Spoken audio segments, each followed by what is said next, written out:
criou e me capacitou. E me deu de vocês por herança, porque hoje o abraço de vocês cura, o abraço de vocês me ajuda. Então, vocês me jogam para cima. Comunidade Lombrante, às vezes, me pede determinada solicitação de trabalho, eu falo, eu não dou conta. Mas aquilo me incentiva a sair do lugar, a fazer. Eu posso. Então, todos nós temos a capacidade. A gente tem que colocar assim, eu posso. Eu consigo. Aí Deus, Ele quer que você também se doa. Ele quer que você confie que Ele vai fazer. Ele não quer que você fique tudo de mão beijada. Sabe? Então Deus te capacita, mas você tem que querer. Nós tentamos durante esses anos fazer uma conexão entre a comunidade brasileira e a comunidade americana. Mostrar para a comunidade brasileira que ela pode sim fazer parte dessa comunidade junto com a americana e ser uma comunidade só. E ao mesmo tempo mostrar para a comunidade americana que nós viemos para cá não para roubar nada, não para pegar nada de ninguém, mas para agregar ao que eles já têm de bom, né? Então, a nossa comunidade é uma comunidade muito bonita e essas qualidades que a gente tem faz parte, é obrigação nossa de mostrar que nós somos uma comunidade que pode sim fazer a diferença, que pode sim agregar aos americanos e fazer da nossa cidade uma cidade melhor a cada dia e celebrar isso juntos, né, como uma comunidade só, não como comunidade brasileira e comunidade americana e outras comunidades separadas, mas uma comunidade só. E através disso, como eu disse, a gente adquiriu uma amizade especial. Para mim, o que mais valeu a pena foi ter condições de ajudar a pessoa que me pôs nesse mundo, que é minha mãe, batalhou pra gente estar onde que eu tô hoje, né? Como se diz. O que mais valeu a pena para mim foi poder estar ajudando as pessoas que, né, teve sempre do meu lado, que foi minha mãe. Minha família também é a peça fundamental da gente estar, né, levantando todo dia 4 horas da manhã para dar trabalhando, para dar dando condições melhores para eles, né? Dignidade, né, Neilton? É tudo que a gente quer, né? Dignidade, sinceramente, É isso que fica, né? A luta toda da gente é essa, né? Pra dar dignidade pra família, né? Pela dignidade. Esse é o objetivo da gente estar aqui. Eu penso que é o seguinte, né? A gente vem cá buscar algo que a gente não tinha no nosso país, né? Por exemplo, eu trabalhava, igual eu falei, eu trabalhava muito no Brasil, mas você nunca conseguia ver uma luz no fim do túnel. Fala assim, eu estou trabalhando aqui, levantava 7 horas da manhã, trabalhava na loja de materiais de construção, 7 horas eu saía da loja de materiais de construção, ia pra pizzaria, mas mesmo assim você trabalhava e nunca viu aquilo. Mas como é que vai ser o meu futuro, né? Como que eu ia deitar, sinceramente, eu ia deitar todo dia, colocar a cabeça no meu travesseiro e falar, e amanhã? Eu vou fazer isso, até quando eu vou aguentar fazer isso, né? Trabalhar lá já no Brasil, esse trem de horas, sem poder ter uma recompensa, porque tem horas que você tem que chegar e falar assim, pra mim chega, você tem horas que já tem que viver. Eu falo, tem horas que você tem que viver, você tem que ter tempo para sua família, ter tempo para seus filhos. Então, talvez a primeira dificuldade que acho que toda pessoa passa, não somente o religioso, é sair de casa, né? Eu costumo dizer assim, que há 3 aspectos, né? Então, o primeiro aspecto é a gente chega num novo lugar, tudo é novo, tudo deslumbra, a pessoa fica toda encantada, é uma maravilha, tudo parece que é melhor do que aquilo que a gente tinha. Essa é a primeira etapa para todo mundo. Depois a gente passou essa primeira etapa, a gente entra na etapa da saudade, da angústia, da desilusão. Então muita gente cai na depressão e outras coisas porque começa a comparar as coisas que não tinha e que a família já não está mais por perto, ou as coisas que não aprendeu ainda, então dá aquela caidinha. E quando a pessoa vence isso, então ela já começa a crescer, ela começa a aprender mais, ela já começa a determinar o que ela quer para o futuro dela, então as coisas que ela quer fazer. Então a primeira dificuldade talvez seria essa questão de vencer essa caída nessa segunda etapa. Da segunda etapa. Acho que essa é a primeira dificuldade, tentar vencer isso. Uma vez que a gente tem já em noção que vai passar por isso, talvez é mais fácil fazer essa passagem, né? Para mim, como eu cresci, estava te contando, como eu cresci já quase dentro do seminário, as etapas já foram ensinadas para a gente com o tempo de estudos, né? Então, conforme eu fui aprendendo mais sobre a questão missionária, mais eu ia aprendendo sobre culturas, mais eu ia aprendendo que eu ia estar longe da família, mais eu ia aprendendo que eu ia comer coisa diferente, que eu ia ter que descobrir uma cultura diferente. Então, a gente ia tentando pôr isso dentro do coração e funcionou para mim. Não funciona para todo mundo. Eu tenho amigos que vieram para cá também, ou foram em outros países e não conseguiram se adaptar. Então, assim, no início eu costumava dizer para minha mãe que aqui era um paraíso falso. Eu costumava dizer assim, basicamente. Porque você vem com aquela intenção, você vê que tudo é bonito, você acha que dinheiro é fácil, então você cria aquela expectativa e acaba chegando aqui e vendo que não é bem aquilo. Tem o lado positivo, sim. A gente tem segurança, cultura, enfim, tudo mais. E dinheiro, porém, você não tem a sua cultura que você está acostumado a viver, né? Por mais dificuldade que tenha tido, mas é isso. E você sabe, você falou uma coisa agora, na verdade, o canal Era Uma Vez América, essa proposta do Era Uma Vez é exatamente por isso, porque é um conto de fadas, afinal de contas? Não é, né? A gente acha que você cria uma expectativa antes de vir pra cá, e você vê que não é um conto de fadas. Até que a gente chega aqui. Exatamente. Porque eu acho que assim, o sonhar também faz parte de você ter a mudança. Então assim, tudo começa quando você começa sonhando, você começa pensando, imaginando como que vai ser, o que você vai fazer. Então aquele sonho, igual você falou, quando chega aqui acaba que muda um pouco a perspectiva do que era. Exato. Porque você vê a realidade, vê que não é fácil, entendeu? Mas pode ser uma história linda, né? Sim, pode ser, claro. Na verdade, minha vida no Brasil, eu saí de lá bem jovem, tinha 14 anos, mas a gente também foi como a maioria das pessoas, é ter aquele momento de ter tudo e depois não ter.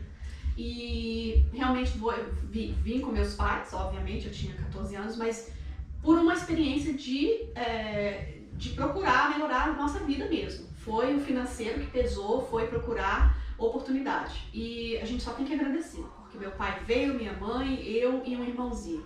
Minha mãe é uma heroína de ter, como se diz, com um neném no braço, uma menina de 14 e uma mala na mão, aquele sonho mesmo do imigrante, né, que a gente quer dar certo. E dar certo não significa ter dinheiro, sim. Porque, como se diz, tem gente que é tão pobre que só tem dinheiro. E, na verdade, dar certo é ser um ser humano melhor. E aqui deu uma oportunidade para a gente crescer, né? No lado material, sim, o emprego, a escola, mas num lado muito mais profundo de conhecer os cidadãos do mundo, conhecer gente de todo lugar e a gente entender mais o outro. Então, foi essa a minha jornada de prestar atenção. Sempre gostei de trabalhar, 6 aninhos de idade eu já trabalhava, gostava, fazia meus artesanatos para vender na rua. Não que eu precisasse financeiramente, mas porque eu acho que não precisa financeiramente para a gente poder trabalhar. Acho que o trabalho é uma honra, o trabalho é uma oportunidade fantástica e sempre gostei.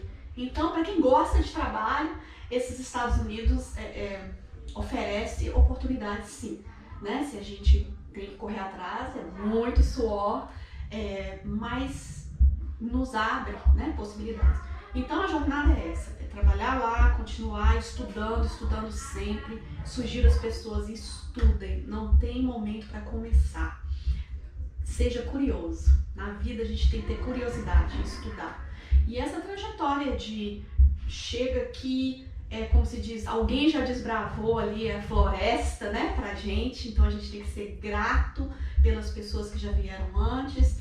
Quem chegou aqui há 32 anos atrás, vê hoje as oportunidades que todos já foram deixando abertas, né? Então hoje, meu Deus, você vai no Facebook, tem ali grupos de comunidade, nem Facebook não tinha, né? Então 32 anos é um pedacinho lá atrás, que quando chegava alguém, a gente diz que chegou alguém do Brasil, e todo mundo ia, chegou, né? Outro mundo, né, Débora? É outro mundo. Então, tive a oportunidade de viver desse mundo de 32 anos atrás, de ser imigrante e saber quando chegou alguém. E agora, quando a gente já tem a comunidade, né? Na verdade, é uma experiência fantástica. São 2 vidas em uma só. Às vezes ele fala assim, poxa, todo mundo nos Estados Unidos está ganhando muito dinheiro, todo mundo nos Estados Unidos tem um trabalho, ninguém lá sofre, só mostra coisa linda, só, né? Todo mundo com iPhone, todo mundo... Meu amigo, isso tudo é ilusão, porque a gente realmente tem, só que tudo é uma troca. Eu sempre digo que é uma renúncia.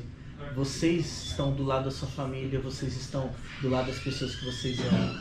Quantas vezes nós já choramos aqui sozinhos, passando Natal e Ano Novo, e a gente trocaria um iPhone por essa alegria que você tem aí, né? E às vezes, e aqui não é tudo esse mar de rosas que as pessoas mostram não, nas redes sociais, que às vezes eu vejo lá, tá devendo todo mundo, mas tá lá mostrando, né, na piscina, forrozinho, né, o pega pra capar, mas é 4 horas da manhã, a pessoa já tá lá, com raiva porque tá acordando cedo para ir trabalhar. Não tá feliz com essa vida, não. Ela só mostra a parte boa, a parte ruim ninguém mostra, né? Então, o conselho que eu dou é, se você realmente pisar nesse país, você é uma pessoa, um médico, um advogado, ou você tem estudo, você fala inglês, melhor coisa, você tá vindo para cá para ser igual a todo mundo, não importa se você tem inglês, se você não tem, a gente tem que ter humildade e começar de baixo, porque você é só mais um, você não é o doutor fulano de tal aqui, você vai ser igual a Maria que faz limpeza de casa, ou o João que vai para a construção. Agora, se você achar que você vai chegar aqui e já vai ser um médico, não. Primeiro você vai ter que estudar, você vai ter que gastar para poder fazer a sua licença daqui. Então é tudo uma etapa na vida, né? As coisas abrem. Tem gente aqui que eu conheço que era advogada no Brasil, penou, estudou, tirou sua licença e hoje é advogada aqui. Mas quantos anos essa pessoa passou por esse momento de humilhação, esse momento de aprender? Quantas vezes ela, mesmo falando inglês, ela chorou lá porque ela não entendia?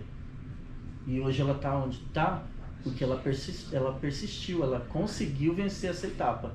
Então é isso, a gente tem que vir para cá, humildade, trabalhar, sempre ser o melhor, parar de andar com pessoas que não vão te ajudar a crescer. Que são essas pessoas que quando você cresce um pouquinho, elas estão te puxando para baixo, porque elas não aguentam ver você crescer e ela não.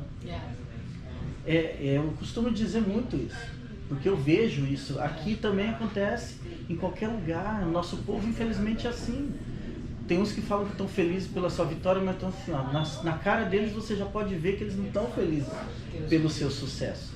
Sim, comecei a distribuir currículo, mas no início, Thaís, mesmo eu contar isso, eu não tinha mais dinheiro para andar nos transportes públicos, para procurar trabalho. Eu cheguei a ser multada no comboio, não tenho medo de dizer que comboio é o trem. Não tenho vergonha de dizer isso. É assim, não se deve fazer isso, mas eu não tinha outra saída. É um relato, né? É um depoimento de uma coisa que aconteceu, né? Eu precisava procurar um trabalho e eu não tinha o dinheiro para comprar o ticket do trem. E uma amiga minha falou assim, olha, vai em tal lugar, assim, comprou um jornal e eu vi um anúncio num restaurante de fazer eventos. Falou, vai lá que eles estão procurando. E eu disse, e agora? Como é que eu vou? Tinha que andar algumas estações de trem, né? Eu vou falar trem que todo mundo conhece, aqui em Portugal eu falo comboio. Sim. E aí eu falei, olha, eu vou tentar ver se a cancela está aberta, eu passo. Deu errado. Quando eu cheguei para sair, tinha o fiscal. Nossa, e o fiscal disse, o tiquê? E eu disse, senhor, eu não tenho. Ele falou, então eu vou passar uma multa para você, 130 euros na altura. E eu disse, eu não consegui, Thaís. Sabe quando você não consegue segurar aquilo? Eu comecei a chorar mesmo. Sim. Eu falei, olha, senhor fiscal, eu sei que eu não devo fazer isso. Eu estou errada, mas eu quero compartilhar com o senhor a minha situação. Eu não tenho dinheiro. E eu estou indo aqui, ó, mostrei o jornal circulado, o anúncio. Eu estou indo fazer uma entrevista nesse trabalho. Eu não sei se ele comoveu, Thaís. Ele pegou e rasgou mesmo a multa na minha frente.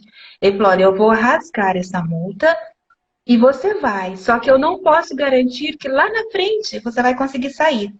Você pode encontrar um outro fiscal lá. E aí eu fui contratada e nunca mais... Você foi contratada? Fui contratada. Mas quando você me falou que você faturou mais com turismo, eu levei um susto. Eu li assim, eu falei, gente, será que é turismo mesmo que ela disse? Servir, né? Eu acredito que todos nós nascemos, né? Viemos a este mundo com um propósito de Deus. Então, não tem ninguém neste mundo que está aqui por acaso. Todos nós temos um chamado, um propósito e uma missão para cumprir. E eu acredito que servir é a minha missão. E isso não é algo que eu descobri, né, de uma hora para outra. Isso veio de berço, na verdade. Então, eu fui criada, né, neste ambiente. Eu sou filha de líderes religiosos e tenho muito orgulho de dizer que hoje, né, eles estão há quase 45 anos fazendo este trabalho voluntário, né, sempre nessa missão do trabalho voluntário em prol da comunidade, em prol do outro. Então isso é algo que veio dos meus pais e eu aprendi isso com eles. Eu cresci vendo eles servir as pessoas, né? Eles tinham o trabalho deles e faziam como uma missão voluntária mesmo, esse trabalho religioso de servir o outro.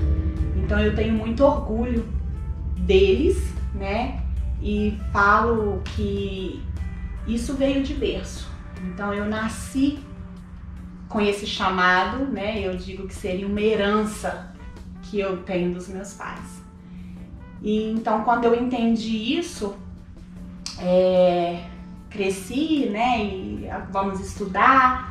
E aí, quando eu estava na época da faculdade, eu queria algo que eu continuasse essa missão. E eu fiz, né, meu curso em letras para ser professor, entendendo que o professor, ele tem a missão de servir, de plantar, né, fazer parte de conquistas. Então isso é muito forte dentro de mim. Eu gosto muito de poder ser útil na vida de alguém. Eu era diretora do Colégio Santa Clara em Goiânia e nossas irmãs trabalhávamos em escolas e também em paróquias, né, sem padres. Então, um sacerdote daqui, que veio conhecer muito bem o português, espanhol, veio aqui e começou uma paróquia e estava meio perdido. Então, convidou, como eu me conhecia, pediu às irmãs se podia mandar uma irmã aqui. Então, eu me ofereci. Dando um salto no escuro, porque não sabia o espanhol e nem tampouco o inglês. Então, vim e aqui fiquei. Não sei como passaram esses 43 anos, assim que... Nem viu passar? Não, nem vi passar. Olha isso. Nem vi passar. Fazendo o que gosta mesmo. Sim. Primeiro eu trabalhava com os hispanos na igreja, como apostolado, e depois fundamos uma escola para crianças de 2 anos e meio que ficava o dia inteiro na escola. Lá trabalhei 17 anos, quando fui transferida para cá. E aqui também mais 18 anos aqui. Trabalhando 35 como professora de crianças pequenas, sim. E mais quantos anos no Brasil? 10 anos no Brasil. Então eu tenho 45 anos de professora. Foi a única coisa que eu fiz, que eu aprendi a fazer. Puxa vida. E feliz de ser professora, porque não podia ter sido diferente. Uma das coisas que me ensinou, que esse país me ensinou, e que a diferença é gritante, é que os Estados Unidos, eles valorizam as pessoas, eles não valorizam as coisas. Aqui é muito mais fácil você comprar um carro do que você pagar para consertar o carro. Porque é tão barato, as coisas são tão baratas, que às vezes Muitas pessoas falam, não vale a pena. Quer A valorizar, mão de obra né? que é valorizada. Por quê? Porque, igual você falou, indiretamente você está valorizando o ser A humano. pessoa, o né? ser humano. O serviço prestado, né? Justamente. Isso é algo assim que a gente precisa de falar, porque são essas pequenas diferenças, né? Precisa ser. Que fazem a diferença no todo. First of all, I do understand. I've actually talked. A good friend of mine, his wife is Brazilian, and the way she got to America, she told me the whole process, and it was physically and emotionally very challenging. I understand she had to leave her young son, who was only a couple years old, there so she can come here, because I know that she expressed that it's a better life for her here, and eventually she was able to get her son to come here. But she explained the process of how physically arduous it was to walk as many miles. The money they had to pay the coyote to come here to get to the country, you know, and there's a lot of respect just to make that type of journey. And even more so as a father, I couldn't imagine how heartbreaking, how tough it would be for me to leave my kids. But you do that to sacrifice, knowing that you're doing it for a better life for them. So a lot of love and respect for that. And it's great to see that obviously she was able to get her son here and reunited. And they've been here now for many years. She was able to go get naturalized as a citizen. So that's great. It was a happy ending to that story. So one of the questions you had said is, what can we, the Brazilian community? Yeah. How can you help? How can you help? Well, I'll tell you what. You're already doing it. It's neat because, so when I first started in 2000, there was an influx of Brazilians, and it's great, you know, seeing this. You know, in college, I studied sociology, and you read it in the history books about people coming from Europe and overseas, and they come to this country with nothing but the clothing on their back, and they build themselves up, and then eventually, you know, become successful. And here it is. I got to see firsthand that with the Brazilian community. So sociologically speaking, it was really fascinating. And I remember going to calls in these apartments, and you see, you know, 4 or 5 guys sleeping in a tiny little apartment with mattresses on the floor. And then they started, as they were working, and they started developing their craft, and they're doing the hardwood floor and the siding and other kind of construction. And these guys eventually got their own places, and they fixed up these crummy little apartments, and they had beautiful hardwood floor and granite. And then they started buying nice cars. And I remember back then it was the Mustang, the Saline was very, very popular. And these, I was dreaming in Brazil. Yeah? Yeah. And so it was neat. And then they started buying houses, and then they started really developing their own businesses. So that was great. So what they're doing and I've seen these guys going up to the Parkway, and I know they travel sometimes 2 to 3 hours each way just to get work for a day's work. And so what they're doing, they're providing a great craft that they have become experts in. Well, like I said, but you know, any of these types of construction. In my own home, I've had many times I just had a renovation in my bathroom, and the crew there, they're all Brazilians. The guy who owns this Brazilian man. One of my colleagues had referred me to them. He had used them, and excellent, great, very thorough, great workmanship, and did a good job even cleaning. They were very detail oriented, which is nice. So you're coming in and you're providing great service. So, you know, who wouldn't want that? So that's already something. And I know, you know, that's the men, and I know a lot of the women are doing the house cleaning. And again, they're very detail oriented and do such a good job. So they're providing services to the community for people who need this or want this kind of these jobs to get done. So I think first of all, that's great. And you have people who are supplying work. Não foi fácil por muito tempo. Em muitas ocasiões eu estava sem onde morar. Eu já cheguei de ter que ir para casa de um, para casa de outro, até a mãe daquela pessoa já não me queria mais lá. E eu cheguei ao ponto de que eu estava dormindo na rua e conseguia sobreviver em questão de comer comida na escola. Mas isso que era o bom, no fim de semana não tinha. Mas chegava certas épocas que não tinha aula, alguma coisa acontecia, que não estava podendo ir para a escola, passava tipo 3, 4 dias sem comer. Que isso, Nandinho? E eu conseguia ainda treinar nessas equipes que eu estava te falando, num nível bom. Eu não aceitava de que aquela situação que eu estava ia me fazer ser menos do que o outro que estava lá. Na verdade, me dava mais motivação. para que ele conseguisse chegar lá. Eu acho assim que a vida, ser mãe, é um privilégio, é um presente de Deus, né? A vida é um presente de Deus. E assim, eu peço a mãe, porque a minha filha nasceu saudável, ela não tinha problema nenhum, foi alguma coisa que aconteceu de repente, não tinha como prever, não é culpa de ninguém e nada. Pode acontecer com qualquer uma ou outra mãe, né? Eu não quero que isso aconteça com mãe nenhuma, né? Mas que quando os problemas acontecem, tenha força, porque o doente é a criança e não nós, né? E que as mães prestem atenção em seus filhos, porque quando a gente é mãe, a gente tem que abrir mão de muitas coisas, né? Em prol de nossos filhos. Dê atenção aos seus filhos. Às vezes minha filha, mamãe, você é doida, né? Não, filho, eu não sou doida. Mamãe quer saber o que te fez raiva, o que te fez alegre, como é que você tá sentindo, você quer alguma coisa, o que você quer comer hoje, né? A hora mais alegre dessa casa é quando eu falo, a janta tá pronta. Mamãe, o que tem pra janta hoje, né? Então, assim, os nossos filhos, a vida em família é tudo. Porque nas horas difíceis da nossa vida, quem tá do nosso lado, quem fica ali, é a família, né? E família é a coisa mais boa que tem. Não tem nada melhor do que família. Como ser humano, nós não estamos acostumados com a ideia da perda, né? Nós não gostamos da ideia da morte. Apesar de ser uma coisa natural. Todo mundo nasce sabendo que vai morrer. Sim. Mas nós não estamos acostumados, nós não gostamos da ideia da morte. E como médica, meu papel é evitar a morte na vida de alguém, ou tentar ajudar alguém a ter uma vida de qualidade, no caso as crianças, né, para não ter uma morte precoce, para viver uma vida de qualidade, e aí inclui inúmeras coisas, né, que a gente tenta trabalhar a prevenção.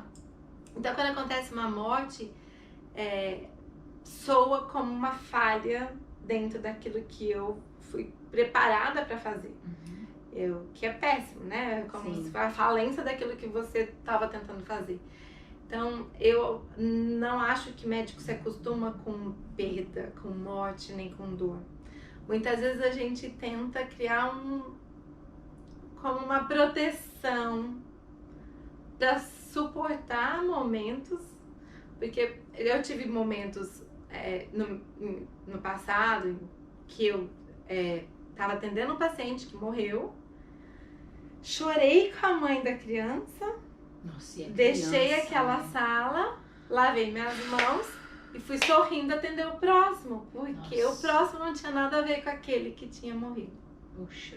Então essa é uma habilidade que você tem que criar, de conseguir lidar com a morte, com a dor, com a perda e ao mesmo tempo com a vida e com o próximo que você tem que fazer.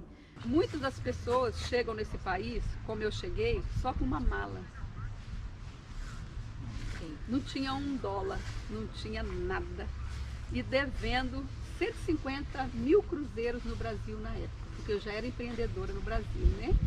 Então, devido ao problema que eu tive no Brasil com um fornecedor, né? E ele não me pagou. Então, este foi o meu objetivo da sua primeira pergunta que você me disse no começo. E o que é que eu vim fazer aqui? Por que eu saí do meu país se eu já era empreendedora no Brasil, né? Quando a gente tem conceitos e princípios, né? E família, então a minha família é uma família muito correta, né? Se ela deve R$1, ela paga R$1, né? Então eu falei com a minha mãe, eu vou embora, porque aqui eu não vou conseguir pagar esse dinheiro, mas fora do país eu tenho certeza que eu vou pagar, né? E devendo aquele montante todo, era muito dinheiro na época. E realmente deu certo, porque eu tinha um propósito. Meu propósito era pagar a dívida e limpar meu nome no Brasil e eu voltar de cabeça erguida no futuro para pegar os meus filhos que estavam lá, né? Eu deixei 2 filhos adolescentes na época, né? E, então, a gente chega nesse país, às vezes, com uma malinha, quem tem sorte, mas quem não tem sorte chega com a roupa do corpo. E não é fácil você largar a sua zona de conforto, não é fácil você largar o seu berço, não é fácil você largar a sua família, largar seus filhos. e não olhar para trás, porque você não pode olhar para trás. Se você olhar quando você sair, você não vai sair. Então, na época eu não olhei para trás, porque eu tinha o meu alvo. Com 2 anos de faculdade, eu engravidei do meu filho Daniel. Então, 21 anos de idade, mãe solteira, tive que trabalhar também. E na verdade, eu trabalhei desde 14 anos de idade. Porque eu queria comprar um computador e um celular. Entendeu? Então eu e minha irmã teve que juntar o próprio dinheiro para comprar essas coisas que a gente queria. Entendeu? Para ajudar nossos pais, né? Então, comecei a trabalhar no restaurante com 14 anos de idade. Com 16, entrei no cassino, trabalhei no cassino. E quando eu fui para a faculdade, o banco. O banco, que foi onde você teve a oportunidade de se descobrir profissionalmente.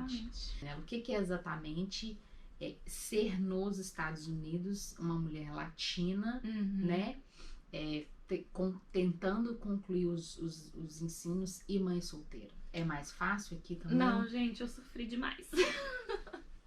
Eu sofri demais. Eu pagava meu próprio aluguel, né? Tudo que você pode imaginar, eu tive que pagar. Mas eu não queria ser aquela mãe solteira que pedia ajuda de ninguém e nem do governo. Porque eu via muito disso, né? Sim. Mãe solteira, eu não queria ajuda do governo. Eu falei, não, eu vou vencer. E meu filho me deu essa força. Eu fiquei mais madura, né? Eu aprendi a ter responsabilidade. E eu vi que se eu queria alguma coisa na vida, eu tinha que lutar e trabalhar. Então, dentro do banco, tudo que tinha oportunidade de crescer, eu falava, eu vou fazer esse curso e eu quero esse cargo aí, porque eu quero mais dinheiro. Eu quero crescer, eu preciso de mais dinheiro para cuidar do meu filho. Entendeu? Eu queria crescer na vida. Eu queria comprar minha própria casa, eu queria crescer, sim. Mãe solteira, comprei minha própria casa, trabalhando no banco e aprendi, né, a crescer meu crédito e tudo mais. E com 25 ou 24 anos de idade, comprei minha própria casa. Eu trabalhava eu tinha uma pequena fábrica de costura. Eu costurava e também eu trabalhava com depilação. E como é que começou essa fábrica de costura? Olha, eu comecei trabalhando com uma amiga. Ela era costureira e eu comecei trabalhando com ela. Aí eu aprendi um pouco, né? Costurar com ela. Aí resolvi arrumar pra mim. Aí eu nunca esqueço, porque eu comecei bem pouquinho, né? Eu fui em Divinópolis, aí eu comprei R$140 de tecido. E fui, costurei, né? Fiz as roupas e vendi. Porque eu não queria dever, eu comprei à vista, R$140. E fui. Aí eu vendi, voltei e já comprei 300. Aí cada vez que eu ia comprava mais, aumentava a produção, sabe? Aí foi aumentando a produção mas assim, tava indo bem, mas no Brasil as coisas eram difíceis. Às vezes a gente vendia bem, às vezes não, e ficava naquele, né? Mas assim, eu acabei resolvendo. Começou a nascer um sonho de crescer, de ter mais coisas, comprar uma casa, comprar um imóvel. Que no Brasil, às vezes, é um processo bem demorado. Né? Aí foi isso, aí ela falou, foi fazer minha cabeça e eu falei assim, eu vou embora. Foi Deus quem fez você, foi Deus quem fez o amor,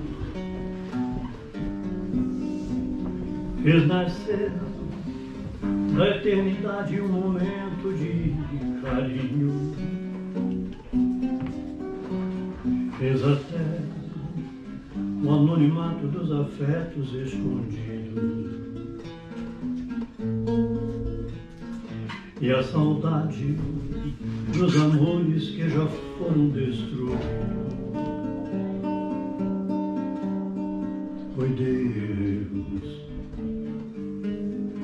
Deus quem fez o vento que sopra os teus cabelos. Foi Deus, quem fez o orvalho e molha o